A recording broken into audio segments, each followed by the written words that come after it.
तो ये कहानी उस टाइम की है जब चारों तरफ आसमान में डार्कनेस ने अपना कब्जा कर लिया था और मॉन्स्टर्स अर्थ पर आ रहे थे। लेकिन पास में ही एक लड़की उन सभी की प्रेजेंस को सेंस कर लेती है और उनकी तरफ बढ़ने लगती है। और फिर यहीं से हमारा सीन चेंज हो जाता है और हम देखते हैं इचिगो कुरोसाकी को, जो कि एक हाई स्कूल का लड़का है और वो अपना स्कूल कंप्लीट करके अपने घर जा रहा होता है। लेकिन रास्ते में उसे काफी सारे बुलीज मिल जाते हैं और जब इनमें से एक बंदा उसके ऊपर अटैक करने के लिए आगे आता है तो इचिगो उसे काफी गंदे तरीके से मारता है और ये देखकर उसके सारे दोस्तों की फट रही होती है। लगता है आज हमने किसी गलत बंदे से पंगा ले लिया है। और इचिगो की ब्रूटल बीटिंग्स को देखकर इन सभी की गिग्गी बन रही होती है। जिसके बाद इचिगो एक फ्लावर बॉटल की तरफ इशारा करता है। ये सब क्या है और ये बॉटल यहाँ पर क्यों पड़ी है? कुछ टाइम पहले यहाँ पर एक लड़की मारी गई थी, शायद किसी ने उसकी आत्मा को शांति दिलाने के लिए ये फ्लावर्स यहाँ पर रखे थे जो कि हमसे गलती से गिर गए। और ये सुनने के बाद इचिगो उन्हें काफी गंदे तरीके से कूटना शुरू कर देता है। तुमने एकदम सही जवाब दिया,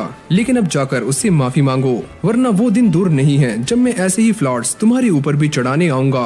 और ये सुनकर उन सभी की फट जाती है और वो सारे यहाँ से कल्टी मार लेते हैं। और यहीं पास में एक लड़की खड़ी हुई होती है जो कि इचिगो को थैंक्स बोलती है और असल में ये लड़की मर चुकी है और ये इसकी स्पिरिट है। अरे तुम टेंशन मत लो, अब ये पुलिस तुम्हें दोबारा से परेशान नहीं करेंगे। वैसे अब मुझे पीस मिल चुकी है और मैं कुछ ही दिनों में दूसरी दुनिया में चली जाऊंगी। चलो ठीक है, रेस्ट इन पीस। जिसके बाद इचिगो अपने घर पर आ जाता है और जैसे वो डोर को अनलॉक करता है तभी उसके डैड उसे एक काफी प्यारी ग्रीटिंग देते हैं, यानी कि उसके मुंह पर एक जोरदार लात मारते हैं। तुम्हें हर वक्त अलर्ट रहना चाहिए, चाहे तुम अपने घर में ही क्यों ना हो। कम ऑन डैड, ये कोई तरीका है अपने बेटे को घर में वेलकम करने का?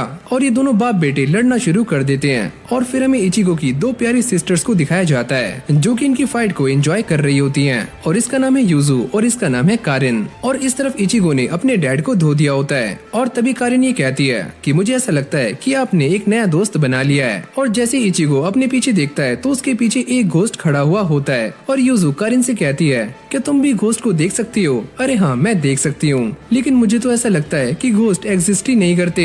लेकिन बेचारे इचिगो का ध्यान इन सारी बातों में भटक जाता है और उसके डैड उसको दबोच लेते हैं। क्यों बेटे, अब आया ना ऊंट पहाड़ के नीचे। लेकिन इचिगो गुस्से में आकर अपने डैड को पीट कर यहाँ से निकल जाता है। देखा डैड, आपने उसे गुस्सा दिला दिया। अरे यार, मैंने क्या किया, मैं तो बस प्यार बांट रहा था। देखा तुमने, ये सारे बच्चे मेरी इज्जत नहीं करते और मेरी बात तो बिल्कुल भी नहीं मानते। और तभी टीवी पर एक न्यूज आती है कि ट्रेन स्टेशन के आसपास काफी सारे एक्सप्लोजन्स हुए हैं और ये एक्सप्लोजन्स किसने किए हैं और कैसे हुए हैं इसके बारे में अभी कुछ भी पता नहीं है। और ये देखकर इचिगो परेशान हो जाता है क्योंकि ये जगह उसके घर के पास में ही है। और जब इचिगो अपने स्कूल जा रहा होता है तभी अचानक उसे एक काफी खतरनाक मॉन्स्टर के चिल्लाने की आवाज आती है और सारे लोग इस तरफ से भाग रहे होते हैं। और जब इचिगो वहाँ पर जाकर देखता है तो ये छोटी सी बच्ची भी यहाँ से भाग रही होती है, तो इचिगो भी उसके साथ भागना शुरू कर देता है। लेकिन तभी अचानक वो अपने सामने एक ब्लैक कलर की बटरफ्लाई को नोटिस करता है जो कि शायद से एक मैसेंजर होती है। जिसके बाद यहाँ पर वही लेडी आ जाती है जो कि हमें कहानी की शुरुआत में दिखाई गई थी और वो अपनी स्वॉर्ड निकालकर एक ही झटके में इस मॉन्स्टर को खत्म कर देती है। और ये देखकर इचिगो काफी शॉक्ड हो जाता है। और जैसे ही ये सारा मामला शांत होता है तो लोग यहाँ पर होने वाले एक्सप्लोजन्स के बारे में बातें कर रहे होते हैं और इचिगो ये समझ जाता है कि शायद से ये लोग मेरी तरह मॉन्स्टर्स को नहीं देख सकते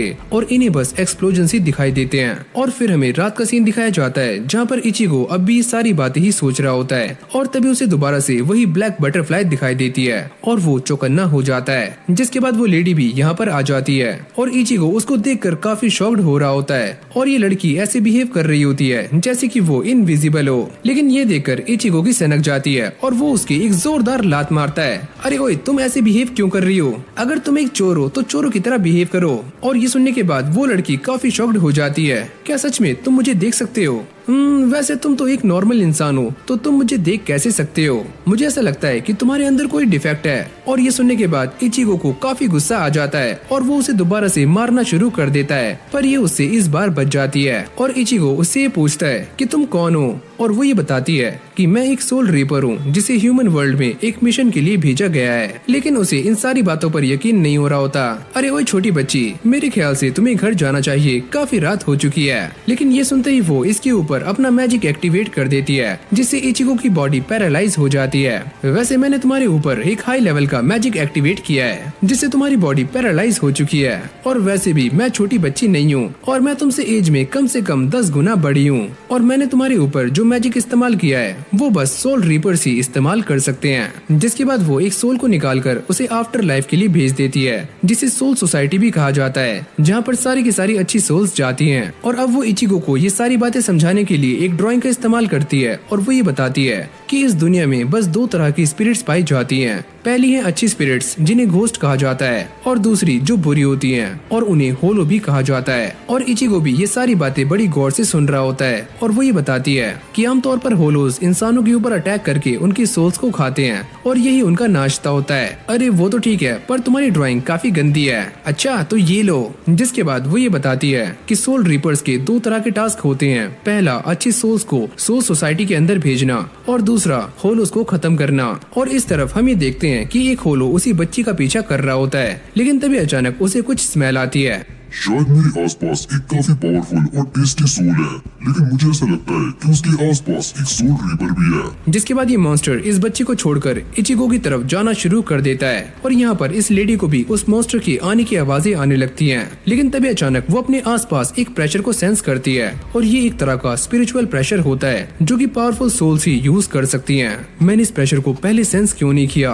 और तभी अचानक यहाँ पर यूजू आ जाती है। प्लीज बिग ब्रो, कारिन को बचा लो। और ये सुनने के बाद वो सोल रीपर नीचे जाती है, और वो अपने सामने नोटिस करती है कि उस बड़े मॉन्स्टर ने कारिन को पकड़ा हुआ होता है, और वो भी उससे फाइट करने के लिए तैयार हो जाती है। और तभी इचिको भी यहाँ पर आ जाता है, और वो ये देखकर काफी शॉक्ड हो जाती है कि ये तो एक आम इंसान है, तो ये मेरा स्पेल कैसे तोड़ सकता है। और इस स्पेल के टूटते ही इचिको आगे जाता है, लेकिन ये मॉन्स्टर उसे एक ही फटके में नीचे गिरा देता है। लेकिन तभी ये सोल रीपर इस मॉन्स्टर के ऊपर अटैक कर देती है, और साथ में कारिन को भी बचा लेती है। तुम सारे पीछे ही रहो, क्योंकि ये मॉन्स्टर एक सोल के पीछे है जो कि काफी ज्यादा पावरफुल है। जिसके बाद वो ये समझ जाती है कि पक्का ये मॉन्स्टर इचिको की सोल के पीछे है। मुझे ऐसा लगता है कि तुम स्पिरिट्स के कांटेक्ट में आने के बाद अनजाने में ही अपना स्पिरिचुअल प्रेशर रिलीज करने लगे हो, और शायद इसीलिए अच्छी आत्माओं के साथ साथ बुरी आत्माएं भी तुम्हारी तरफ अट्रैक्ट होनी शुरू हो गई हैं। और ये जानने के बाद इचिको काफी सीरियस हो जाता है। इसका मतलब मेरी वजह से ही मेरी बहन खतरे में है। तो सुनो, तुम्हें मेरी सोल चाहिए ना,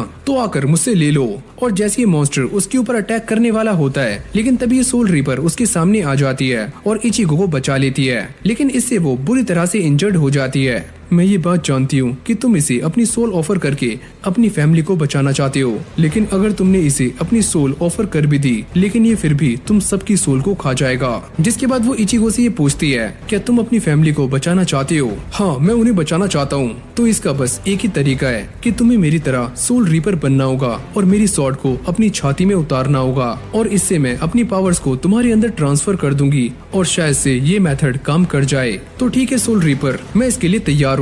वैसे मेरा नाम सोल रीपर नहीं है, मेरा नाम है रुकिया कुइची। और ये सुनते ही वो उसकी स्वॉर्ड को अपने सीने में उतार देता है, जिससे यहाँ पर एक काफी खतरनाक एक्सप्लोजन होता है। और अगली पल हम ये देखते हैं कि इचिको भी एक सोल रीपर बन चुका है, लेकिन उसकी स्वॉर्ड उसकी बॉडी से भी काफी ज्यादा बड़ी होती है। और हाँ, सोल रीपर्स की स्वॉर्ड को जानपाक्तू कहा जाता है। रुकिया भी ये देखकर काफी कंफ्यूज्ड हो जाती है कि मैंने तो बस इसे अपनी हाफ स्ट्रेंथ दी थी, लेकिन इसने तो मेरी सारी स्ट्रेंथ मुझसे खींच ली, और पक्का ये कोई आम इंसान नहीं है। जिसके बाद इचिको इस मॉन्स्टर को एक ही झटके में खत्म कर देता है। और जब अगली सुबह इचिको के फादर उसे परेशान कर रहे होते हैं, तो इचिको उन्हें नीचे गिरा लेता है। अरे डैड, आपने मेरे ऊपर अटैक क्यों किया, वो भी उस टाइम जब मैं सो रहा था? ओहो, तुम्हें देखकर ऐसा लगता है कि तुम पहले से काफी स्ट्रांग हो चुके हो, तो तुम्हारी ट्रेनिंग खत्म हुई। अरे डैड, मुझे परेशान करना बंद करो। और तभी अचानक उसे लास्ट नाइट का इंसिडेंट याद आता है, और वो अपने डैड से पूछता है कि डैड, यूजू और कारिन कैसी हैं? पर उसके पापा को इसके बारे में कुछ भी पता नहीं होता। जिसके बाद इचिको नीचे जाकर सारी सिचुएशन को चेक करता है, और उसके फादर ये बताते हैं, अरे बेटे, कल रात एक नशेड़ी ने अपना ट्रक हमारे घर में घुसा दिया। वो तो हमारी किस्मत अच्छी थी कि हम सारे बच गए।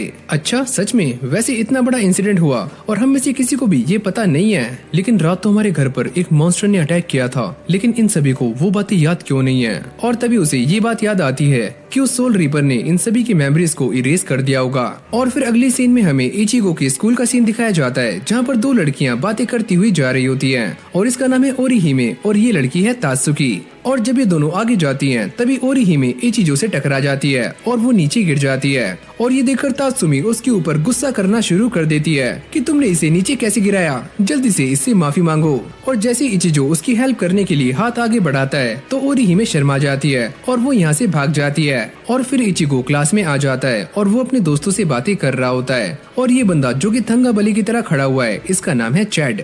और तभी अचानक रुकिया भी यहाँ पर आ जाती है, वो भी एक स्टूडेंट बनकर। और इचिगो उसे देखकर काफी शॉक्ड हो जाता है, ये यहाँ पर क्या कर रही है। और जैसे रुकिया उससे हैंडशेक करने के लिए हाथ आगे बढ़ाती है तो उसके ऊपर ये लिखा हुआ होता है कि कोई भी बहाना बनाओ वरना मैं तुम्हें जान से मार दूंगी। अरे यार ये सब क्या लिखा हुआ है। जिसके बाद रुकिया उसे बताती है कि वो यहाँ पर इलीगल तरीके से एंटर हुई है। और ये सुनने के बाद इचिगो उसके ऊपर गुस्सा करना शुरू कर देता है कि तुम यहाँ पर क्या कर रही हो, जल्दी से अपने घर चली जाओ, ये तुम क्या बकवास कर रहे हो। और वैसे भी मेरा घर सोल सोसाइटी है और शायद तुम्हें याद नहीं है कि लास्ट फाइट में तुमने मेरी सारी की सारी एनर्जीज और पावर्स को सक कर लिया था। तो मैं अब एक नॉर्मल सोल हूँ, तो मैं दोबारा से सोल सोसाइटी नहीं जा सकती। लेकिन ये सारे लोग तुम्हें देख कैसे सकते हैं। अच्छा वो मैंने गिगाई पहनी हुई है जिससे सोल रीपर्स आम लोगों की तरह रिएक्ट कर सकते हैं। लेकिन ये सारी बातें इचिगो के सर के ऊपर से जा रही होती हैं। मुझे नहीं पता कि ये लड़की क्या बकवास कर रही है। और हाँ, वो सोल रीपर की भी सारी ड्यूटीज को निभाने से मना कर देता है। और कल रात भी वो सारा कुछ मैंने इसीलिए किया क्योंकि मेरी फैमिली परेशानी में थी, लेकिन आगे से मैं ऐसा नहीं करूंगा। रुकिया को ये सारी बकवास सुनने के बाद अब गुस्सा आना शुरू हो जाता है, जिसके बाद वो अपना ग्लव पहनकर इचिगो की बॉडी से उसकी सोल को अलग कर देती है। अरे यार ये तुमने क्या कर दिया, कहीं मैं मर तो नहीं गया। जिसके बाद वो उसे लेकर एक पार्क में आ जाती है और ये बताती है कि ये सोल सोसाइटी का एक गैजेट है जिससे हायर्स हमें ऑर्डर दे सकते हैं। और उनके हिसाब से यहाँ पर आसपास एक मॉन्स्टर है। और यहीं पर हम एक स्पाइडर टाइप होलो को देखते हैं जो कि एक बच्चे की सोल का पीछा कर रहा होता है। लगता है मुझे इसे बचाना होगा। अरे थांबा, लेकिन थोड़ी देर पहले तो तुम ये बोल रहे थे कि तुम्हें ये सारी ड्यूटीज नहीं करनी है। और हाँ, मैं तुम्हें एक बात बता दूं कि सोल रीपर्स के लिए ये कोई बच्चों का खेल नहीं है कि तुम एक सोल को बचाना चाहते हो और दूसरी को नहीं। हमारे लिए सारी सोल्स बराबर हैं और हम इन्हें चूज नहीं कर सकते। तो अगर तुम इस बच्चे को बचाना चाहते हो तो तुम्हें एक प्रॉपर सोल रीपर की तरह सोचना होगा। लेकिन इचिगो ये सारी बातें सुनने के बाद थोड़ा बहुत हेसिटेट करता है, लेकिन बाद में वो स्पाइडर होलो को जान से मार देता है और साथ में इस बच्चे को भी बचा लेता है। मैं ये सारी बातें नहीं जानता, मैं बस वही करूंगा जो कि मेरा दिल कहेगा। जिसके बाद वो अपनी स्वॉर्ड के बैक साइड से इस बच्चे के फोरहेड को टच करता है, जिससे यहाँ पर एक सेरेमनी स्टार्ट हो जाती है और इस बच्चे की सोल सोसाइटी में जाने लगती है।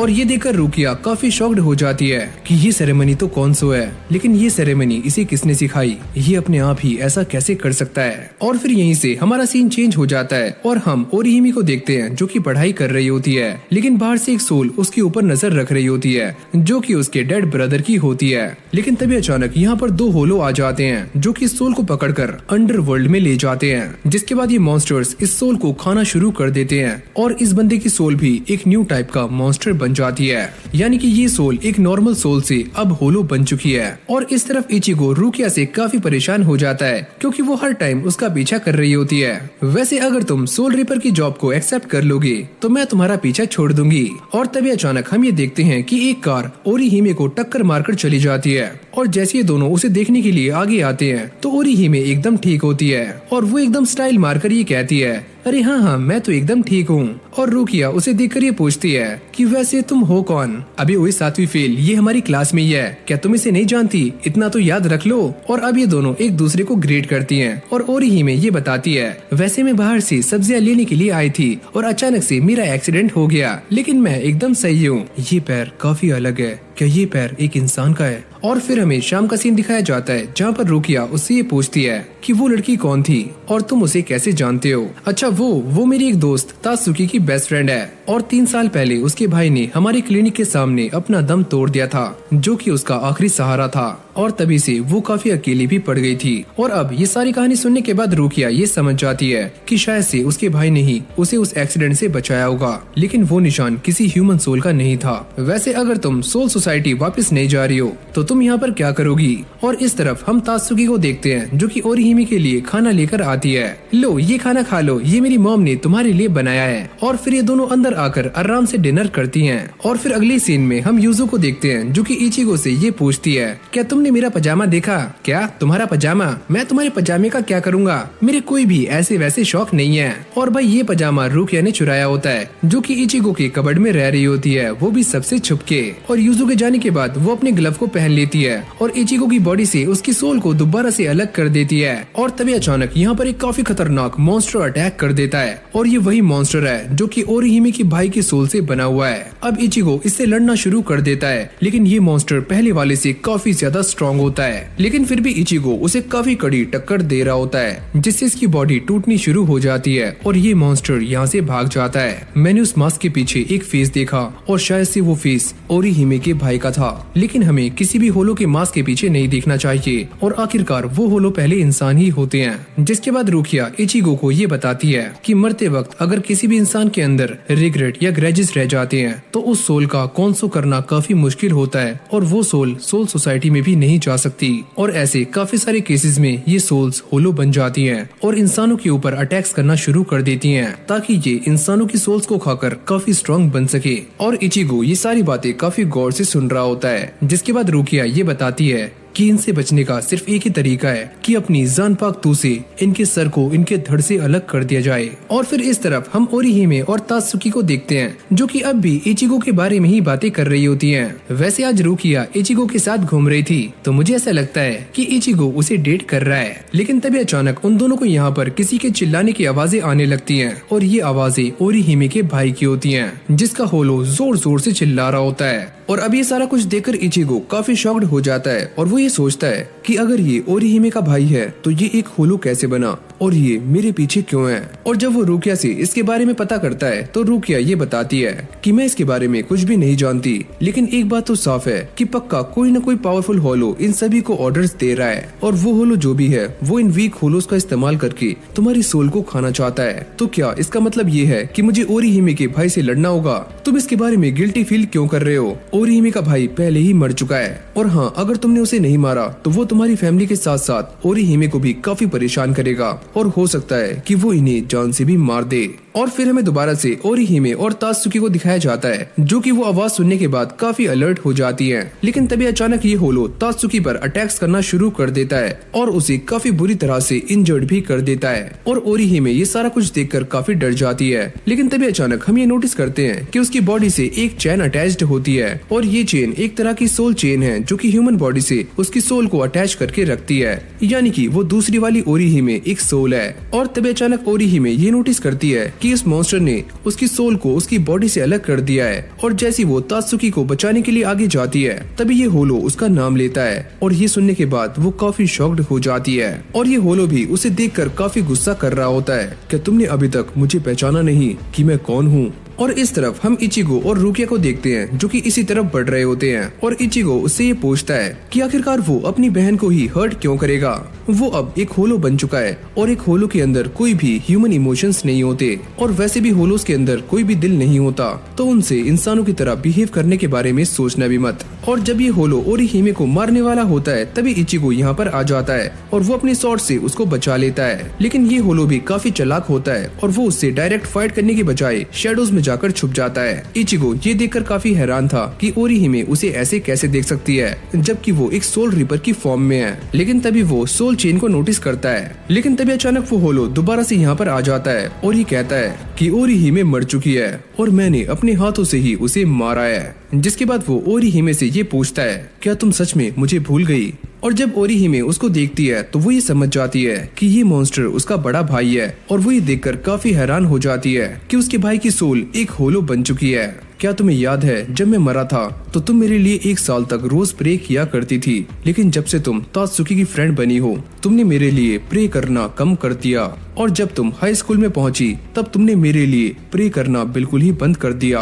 और ये सारा कुछ देखकर मुझे ऐसा लगता था कि तुम मेरे बिना काफी खुश हो और यही वो रीजन है जिससे मैं ऐसा बन गया। और जैसे वो ओरिहिमे को मारने वाला होता है तभी इचिगो बीच में आ जाता है कि ये एक बड़े भाई की ड्यूटी होती है कि वो अपने छोटे भाई बहनों को प्रोटेक्ट करें, लेकिन तुम एक कैसे भाई हो जो कि अपनी बहन को ही मारना चाहते हो? तुम मेरे बारे में जानते ही क्या हो? मैंने ओरिहिमे को पाल पोस कर बड़ा किया, लेकिन अब वो मुझे ही भूल चुकी है। और ये बोलने के बाद वो जैसे ही इचिगो के ऊपर अटैक करता है तभी ओरिहिमे सामने आ जाती है और वो ये कहती है कि बड़े भाई ये सारी मेरी ही गलती है कि मैं आपको भूल गई, मुझे माफ करना। और मैंने आपसे कहा था कि प्लीज मुझे छोड़कर मत जाइए, लेकिन आप चले गए जिससे आपके दिल में रिग्रेट्स रह गए। और अगर मैं हमेशा आपके ऊपर डिपेंड रही तो मैं कभी भी सेल्फ डिपेंडेंट नहीं बन सकती और आपकी सोल को भी मुक्ति नहीं मिलेगी। तो इसीलिए मैंने आपको अपने तरीके से शो किया कि मैं सेल्फ डिपेंडेंट बन चुकी हूँ ताकि आपको मुक्ति मिल सके। और ये सारी बातें सुनने के बाद होलो चिल्लाना शुरू कर देता है, ये तुम क्या बातें कर रही हो। और ये देखकर इचिगो और रुकिया काफी शॉक्ड हो जाते हैं और रुकिया ये बताती है कि ये अपने अंदर की होलो से फाइट बैक कर रहा है। और इसे देखकर ऐसा लगता है कि ये अपनी मर्जी से होलो नहीं बना है, किसी ने इसे जानबूझकर होलो बनाया है। जिसके बाद वो अपने अंदर के इस होलो से लड़ना शुरू कर देता है और लड़ते लड़ते उसका फेस मास्क टूट जाता है और उसका रियल चेहरा सबके सामने आ जाता है। लेकिन इस दौरान ओरिहिमे की हालत काफी खराब हो जाती है और जैसे इचिगो उसके पास जाकर देखता है तो रुकिया ये बताती है कि अब भी इसकी सोल चेन इसकी बॉडी से कनेक्टेड है, यानी कि ये अब भी जिंदा है। और रुकिया उसकी बॉडी को दोबारा से सही करने के प्रोसेस में लग जाती है और उसका भाई भी उसे काफी गौर से देख रहा होता है। लेकिन तभी अचानक वो उसके हेयर पिन्स को नोटिस करता है जो कि उसने अपनी बहन को उस दिन दिए थे जिस दिन उसकी मौत हुई थी। जिसके बाद ओरिहिमे का भाई दोबारा से अपने आप को मारने की कोशिश करता है क्योंकि उसको ऐसा लगता है कि वो दोबारा से एक मॉन्स्टर बन सकता है। और इचिगो उसे रुकाने वाला होता है पर रुकिया उसको मना कर देती है कि एक होलो को मारने का मतलब ये है कि हम उसे प्यूरिफाई कर रहे हैं, बड़े भाई अपना ख्याल रखना। जिसके बाद वो अपनी बॉडी को प्यूरिफाई करके सोल सोसाइटी में चला जाता है और उसके जाते ही ओरिहिमे काफी टूट जाती है। और फिर अगले सीन में हम ये देखते हैं कि ओरिहिमे अपनी सारी फ्रेंड्स को रात वाली कहानी सुना रही होती है कि कल रात मेरे घर में 2 सुमोज आ गए थे जिन्होंने मेरे घर को काफी नुकसान पहुंचाया और मेरे घर का कबाड़ा बना दिया। लेकिन उन सभी को इसकी बातों पर यकीन नहीं आता। देख रही हो ये क्या बकवास मार रही है। और ये सारा कुछ इसलिए हो रहा होता है क्योंकि रुकिया ने अपने सोल गैजेट से ओरिहिमे की सारी मेमोरीज इरेज कर दी हैं और उसे रात का कुछ भी याद नहीं है। तो चलो मैं सोल रीपर ड्यूटीज में तुम्हारी हेल्प करने के लिए एकदम तैयार हूँ। और ये सुनकर रुकिया भी काफी खुश हो जाती है। और फिर हम 3 बंदों को देखते हैं जो कि एक तोते के बारे में बातें कर रहे होते हैं और एक बंदा ये कहता है कि ये तोता काफी मनूस है और जो भी इस तोते को अपने पास रखता है वो मारा जाता है। और इतना बोलते ही एक स्टील बार इन तीनों के ऊपर गिरने वाला होता है, लेकिन तभी ये थंगाबली बीच में आकर उस स्टील बार को रोक लेता है। और इस बंदे का नाम है चैड जो कि इचिगो का क्लासमेट है। और फिर हमें अंडरवर्ल्ड का सीन दिखाया जाता है जहाँ पर एक होलो ये बताता है कि हम सारे अपने आप को बनाए रखने के लिए ह्यूमन सोल्स को खाते हैं जिससे हम सारे पूरे हो सके। लेकिन सोल रीपर्स की सोल काफी टेस्टी होती है जिसे अगर हम एक बार खा लें तो हमें उसकी लत लग जाती है। और फिर हम दोबारा से उसी तोते को देखते हैं जो कि चैड से ये कहता है कि सुनो मेरा नाम शिबाता है। और ये सुनने के बाद उन सभी की फट जाती है और उन सभी को ऐसा लगता है कि ये तोता सच में शापित है। और फिर अगली सीन में हम दोबारा से रुकिया और इचिगो को देखते हैं और इचिगो ये देखकर काफी शॉक था कि उसकी सारी की सारी इंजरीज बड़ी जल्दी ठीक हो चुकी हैं। अरे हाँ ये सारा इसलिए हुआ है क्योंकि मैं अपनी क्लास में सबसे बेस्ट थी और मैं इंजरीज को काफी आराम से और जल्दी ठीक कर सकती हूँ। और अब इचिगो के क्लासमेट्स भी यहाँ पर आ जाते हैं और इस बंदे का नाम है कोजिमा जो कि आते ही रुकिया से फ्लर्ट करना शुरू कर देता है। और इचिगो ये कहता है कि ये बंदा काफी चंट है और ये लड़कियों को फंसाने में काफी आगे है। और तभी उसका एक और दोस्त सामने आ जाता है जो कि रुकिया को देखकर सैल्यूट करता है, अरे वाह इचिगो तुमने काफी अच्छा किया। और फिर हम चैड को देखते हैं जिसके पास उसका वही तोता होता है लेकिन उसे काफी चोट लगी हुई होती है। और ये सारे उससे पूछते हैं कि तुम्हें क्या हुआ। अरे यार मेरे ऊपर एक स्टील बार गिर गया था और रास्ते में आते हुए मैं एक बाइक वाले से टकरा गया और उस बंदे को काफी चोटें भी आई हैं। और ये सारा कुछ सुनने के बाद वो सारे लोग काफी शॉक्ड हो रहे होते हैं कि आखिरकार ये बंदा किस चीज से बना है कि स्टील पाइप गिरने के बाद भी और एक्सीडेंट होने के बाद भी ये अब भी जिंदा है। अरे सुनो सुनो मैं हूँ शिबाता। इचिगो और रुकिया ये समझ जाते हैं कि ये तोता कोई आम तोता नहीं है। लेकिन इचिगो की फटनी शुरू हो जाती है पर रुकिया उसे बताती है कि तुम्हें डरने की जरूरत नहीं है, ये एक अलोन सोल है जिसे हम कौनसो से सोल सोसाइटी भेज सकते हैं। और अब इचिगो रुकिया को चैट के बारे में बताता है कि मैं इस बंदे को 8th क्लास से जानता हूँ जब काफी सारे बुलीज मुझे मेरे ऑरेंज बालों के लिए परेशान किया करते थे और तभी ये अकेला इंसान था जिसने मुझे आकर बचाया था। वैसे इसका नाम सादो है और ये एक काफी अच्छा इंसान है। अगर कोई भी इसे परेशान करता है तो ये कभी भी फाइट बैक नहीं करता। जिसके बाद इचिगो अपने घर में आ जाता है और उसकी दोनों बहनें काफी काम कर रही होती हैं। लेकिन वो इस बात को देखकर काफी शॉक्ड हो जाता है जब उसकी दोनों बहनें सादो को लेकर यहाँ पर आती हैं जो कि बहुत ही ज्यादा इंजर्ड होता है। और इचिगो ये समझ जाता है कि पक्का ये सारा काम उस तोते का है और कारिन को भी इस बात बात का एहसास हो जाता है। और जब उसके डैड सादो को चेक करते हैं तो उसकी कमर पर एक काफी बड़ा निशान होता है, जिसको देखकर ऐसा लग रहा होता है कि ये किसी इंसान का काम नहीं है। और फिर रुकिया इचिगो को ये बताती है कि मैं अपने आसपास एक काफी पावरफुल होलो को महसूस कर रही हूँ, लेकिन शायद वो होलो ये तोता नहीं है। और जब यूजू अपने बड़े भाई को ब्रेकफास्ट करने के लिए बुलाने आती है तो वो ये बताती है कि कारिन की तबीयत बिल्कुल भी ठीक नहीं है और वो कल से पूरी रात नहीं सोई।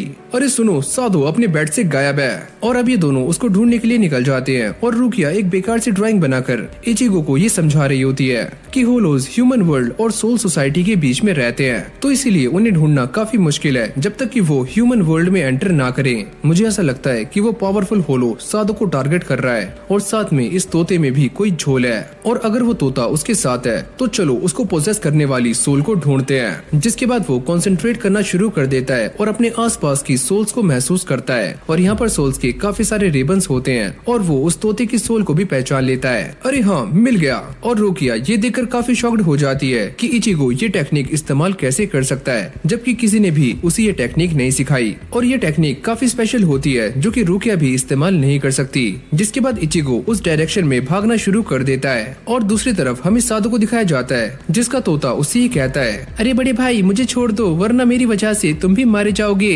लेकिन सादो उसकी सारी बातों को इग्नोर कर देता है। लेकिन तभी अचानक वो होलो मॉन्स्टर इसके ऊपर अटैक कर देता है और सादो से बचकर फुल स्पीड में भागना शुरू कर देता है। और इस तरफ इचिगो भी उसके पास पहुंच जाता है। लेकिन जैसे ही सादो उसको देखता है तो वो उल्टी डायरेक्शन में भागना शुरू कर देता है। अगर ये लोग मेरे पास आए तो वो मॉन्स्टर इन्हें भी नुकसान पहुंचा सकता है। जिसके बाद कारिन भी यहाँ पर आ जाती है और रुकिया इचिगो से कहती है कि तुम इसे लेकर घर जाओ और सादो को मैं ढूंढ लूंगी। और वो उसे टेक केयर कह के यहाँ से चला जाता है। लेकिन जब वो रास्ते में जा रहा होता है तभी कारिन उसे ये बताती है कि मैंने उस सोल की मेमोरीज देखी थी जिसने उस तोते को पोजेस किया हुआ है। उस तोते को एक छोटे से बच्चे ने पोजेस किया हुआ है, जिसकी मदर को उसके सामने ही मार दिया गया था। प्लीज भाई उसको बचा लो। और ये सुनने के बाद इचिगो काफी शॉक्ड हो जाता है। और इस तरफ रुकिया सादो का पीछा कर रही होती है। लेकिन तभी अचानक उसे एक होलो की प्रेजेंस फील होती है और वो अलर्ट हो जाती है। और तभी वो होलो उसके सामने आ जाता है, लेकिन ये उसे एक जोरदार किक मारती है और अपने मैजिक से उसे डिस्ट्रॉय करने की कोशिश करती है। लेकिन उसका ये स्पेल इस मॉन्स्टर के ऊपर काम नहीं करता, क्योंकि उसकी सोल रीपर की पावर्स अभी तक वापस नहीं आई हैं। क्या हुआ, बस निकल गई तुम्हारी सारी हेकड़ी। और जब सादो को ऐसा लगता है कि वो मॉन्स्टर उस लड़की को जान से मार देगा तो वो उसे बचाने के लिए इस तोते को यहाँ पर रख देता है और उसे बचाने के लिए उस तरफ भागता है। जिसके बाद ये मॉन्स्टर रुकिया को पहचान लेता है और वो ये कहता है, ओह तो तुम भी एक सोल रीपर हो, लेकिन तुमसे पहले मैं 2 सोल रीपर्स को खा चुका हूँ जो कि इस बच्चे को बचाने आए थे और अब तुम्हारी बारी है। और अब रुकिया भी इस फाइट को शुरू करने से पहले इस मॉन्स्टर को बातों में उलझाने की कोशिश करती है, क्योंकि वो भी इस बात को जानती है कि उसकी सोल रीपर की पावर्स अभी तक वापस नहीं आई है, तो ये लड़ाई उसके लिए काफी खतरनाक साबित हो सकती है। और इस तरफ इचिगो कारिन को लेकर घर में आ जाता है। ऐसा काफी टाइम बाद हुआ है कि मैंने कारिन को रोते हुए देखा है और अब वो काफी तेजी से रुकिया की तरफ बढ़ रहा होता है। और वो ये सोचता है, हमारी मॉम के जाने के बाद यूजू ने घर का सारा काम संभाला है और उसने हमारी मॉम की जगह ली है। और दूसरी तरफ मेरी दूसरी बहन कारिन, जिसने भी रोना बंद कर दिया था और वो भी काफी समझदार हो गई थी, लेकिन आज मैंने उसे काफी टाइम बाद रोते हुए देखा है। और अगली सीन में हम ये देखते हैं कि इस मॉन्स्टर ने रुकिया को काफी गंदे तरीके से पकड़ा हुआ होता है और वो उसे मारने वाला होता है। लेकिन उसकी किस्मत काफी अच्छी होती है कि सादो यहाँ पर आ जाता है और वो एक ही मुक्का मारकर इस मॉन्स्टर को दूर कर देता है। और रुकिया ये देखकर हैरान हो जाती है कि एक इंसान इतना स्ट्रॉन्ग कैसे हो सकता है। लेकिन वो इस बात को लेकर भी काफी कंफ्यूज थी, क्या सादो भी होलोस को देख सकता है। लेकिन भाई सादो तो हवा में मुक्के मार रहा होता है, जिससे रुकिया का डाउट क्लियर हो जाता है। ओह तो एक और इंसान यहाँ पर आ गया, तो चलो पहले मैं तुम्हें मारता हूँ। लेकिन सादो उसकी आवाज सुन लेता है और उसके मुंह पर एक जोरदार मुक्का मारता है, जिससे वो होलो काफी दूर जाकर गिरता है। लेकिन ये होलो भी काफी चालाक होता है और वो अपने विंग्स निकालकर हवा में उड़ना शुरू कर देता है। और तभी रुकिया सादो से कहती है कि तुम यहाँ से भाग जाओ, वो मॉन्स्टर अब हवा में है, तुम बस मुझे ये बताओ कि वो मॉन्स्टर कौन से डायरेक्शन में है। और ये बोलने के बाद वो एक काफी बड़ा पोल उखाड़ लेता है। तनु छड्डागानी में तेरी भैंस की टैट। और जैसे रुकिया उसे डायरेक्शन बताती है तो सादो इस पोल को उस मॉन्स्टर के ऊपर देकर मारता है, जिससे उसकी फटकर हाथ में आ जाती है, यानी कि उसकी चटनी बन जाती है। लेकिन तभी अचानक यहाँ पर और भी छोटे छोटे बग मॉन्स्टर्स आ जाते हैं, जो कि इन दोनों के ऊपर अटैक्स करना शुरू कर देते हैं और इन दोनों को नीचे गिराकर अपने कब्जे में कर लेते हैं। और ये सारे के सारे लिटिल मॉन्स्टर्स इस होलो के ही पेट होते हैं। तो तुम्हें मेरी ये ट्रिक कैसी लगी? लेकिन तभी अचानक सादो अपने आप को रिलीज करवा लेता है और साथ में रुकिया को भी, और साथ में वो उसे अपने हाथों में उठा लेता है और उसको देखकर ऐसा लग रहा होता है कि वो रुकिया को इस मॉन्स्टर की तरफ फेंकने वाला है। और जैसे सादो उसे आगे फेंकता है तो ये मॉन्स्टर भी अपने छोटे छोटे लीचेस से रुकिया के ऊपर अटैक करना शुरू कर देता है और रुकिया नीचे गिर जाती है। और साथ ही में वो इन लीचेस को छुड़ाने की काफी कोशिशें कर रही होती है। और तभी ये मॉन्स्टर अपने मुंह से एक काफी अजीब साउंड निकालना शुरू कर देता है, जिससे ये सारे की सारी लीचेस एकदम से फट जाती हैं। वैसे मेरे पास तुम्हारा ये तोता भी है जो कि तुमने शायद एक सेफ जगह पर रखा था और मेरे छोटे बच्चे उसको यहाँ पर ले आए हैं। बड़े भाई मुझे माफ करना, ये सारे मुझे यहाँ पर लेकर आ गए हैं। मैं इस बात को जानती हूँ कि तुम मुझे परेशान करना चाहते हो। और ये बोलने के बाद रुकिया यहाँ से भाग जाती है, लेकिन इस होलो के छोटे छोटे मॉन्स्टर्स उसका पीछा करना शुरू कर देते हैं और उसके ऊपर अपनी लीचेस से अटैक करते हैं, जिसके बाद ये सारी लीचेस एक्सप्लोड हो जाती हैं और रुकिया की हालत भी काफी खराब हो जाती है। वैसे मुझे तुम्हें टॉर्चर करने में काफी मजा आ रहा है, लेकिन ये सारी रुकिया की एक चाल होती है और वो भागकर इचिगो के पास पहुंच जाती है और इचिगो को देखकर उसकी सांस में सांस आती है और अब वो अपने ग्लव से इचिगो की बॉडी से उसकी सोल को अलग कर देती है। और सादो ये सारा कुछ देखकर काफी हैरान हो रहा होता है और उसको ऐसा लगता है कि शायद इचिगो मर चुका है। एक काम करो सादो, तुम इस बॉडी को लेकर एक सेफ जगह पर चले जाओ और घबराओ मत, ये अभी जिंदा है। और इस तरफ इचिगो उस मॉन्स्टर के साथ फाइट कर रहा होता है और वो ये पूछता है क्या तुमने ही उस बच्चे के पेरेंट्स को मारा है जिसने उस तोते को पोजेस किया हुआ है। और इस तरफ शिबाता उन सभी को ये बताता है कि हाँ ये सारी मेरी गलती है, क्योंकि मैं अपनी मॉम को दोबारा से जिंदा करना चाहता था। तुमसे ये किसने कहा कि मरे हुए इंसानों को दोबारा से जिंदा किया जा सकता है। और इस तरफ ये होलो इचिगो को ये बताता है अरे हाँ उसकी मॉम और डैड को मैंने ही मारा है और मरने से पहले मैं भी एक सीरियल किलर था और मेरी लास्ट विक्टिम उसकी माँ थी। और जब मैं उसे चेस करते हुए बैल्कनी तक पहुंचा तो उसने शिबाता को बचाने के लिए अपनी पूरी जान लगा दी, लेकिन उस टाइम मैं अचानक से ही बैल्कनी से नीचे गिर गया और मारा गया। लेकिन उस टाइम मैं पूरी तरह से मरा नहीं था और मैं एक होलो बन गया और मैंने ये डिसाइड किया कि मैं इस शैतान बच्चे को सजा दूंगा। जिसके बाद मैंने उस बच्चे को अपनी बातों में फंसाकर इस पैरेट के अंदर कैद कर लिया और वो एक मासूम बच्चा था तो वो मेरी बातों में काफी आराम से आ गया। और ये सारी बातें सुनने के बाद इचिगो हैरान हो रहा होता है। तुम हैरान मत हो, ये सारा कुछ मेरे लिए एक गेम था और जिसने भी शिबाता को बचाने की कोशिश की मैंने उस हर इंसान को जान से मार दिया।